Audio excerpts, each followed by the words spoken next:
मी आहे म्हणून टिकली, दुसरी असती तर केव्हाच निघून गेली असती. हा डायलॉग प्रत्येक नवऱ्याच्या लाडक्या बायकोकडनं ऐकलेला असतो.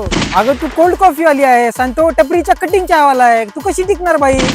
समजा बायको जर फिटनेस कडे लक्ष देणार असेल तर तिचा नवरा ढेरी घेऊन फिरणारा असतो, आणि जर तेच नवरा फिटनेस कडे जर लक्ष देणार असेल तर त्याची बायको 90-100 किलोची असते. समजा नवरा डॉक्टर असेल तर बायको इंजिनियर असते, आणि बायको डॉक्टर असेल तर नवरा इंजिनियर असतो. समजा जर नवरा दारू पिणार असेल तर त्याची बायको सुद्धा दारू पिणारीच असती. खरं सांगायचं सगळेच जण दारू पित आहे. एखाद्या नवऱ्याला सगळा स्वयंपाक बनवता येत असेल तर त्याला बायको मॅगी बनवणारी मिळते, आणि ते जर का एखादी बायको सुगरण असेल तर तिच्या नवऱ्याला घंटा काहीच बनवता येत. एखाद्याची बायको सोशल मीडियावर एवढी ऍक्टिव्ह असते की एखादा तिचा रोज फोटो स्टोरीवर अपलोड करते, आणि तिचाच नवरा जे असते तिची लास्ट पोस्ट असते 3 वर्षाखालची, आणि एखाद्याची बायको जी असते तिला व्हॉट्सअप सुद्धा कळत नाही, आणि तिचाच नवरा जे असते एवढा सोशल मीडियावर ऍक्टिव्ह असते की रोज त्याच्या हातात मोबाईल असतो. एखाद्या बिचाऱ्या नवऱ्याला साधी कालची गोष्ट लक्षात राहत नाही, पण तिची बायको मागच्या जन्मात लवकरून काढती. पण याच्यात उलट नसतं, कारण बायका ही कुठलीच गोष्ट विसरत नाही, त्या फक्त टाइम आल्यावर त्या गोष्टी हत्यार म्हणून यूज करतात. जय परभणी, जय महाराष्ट्र, होऊन जाऊ दे शेअर एकमेकाला.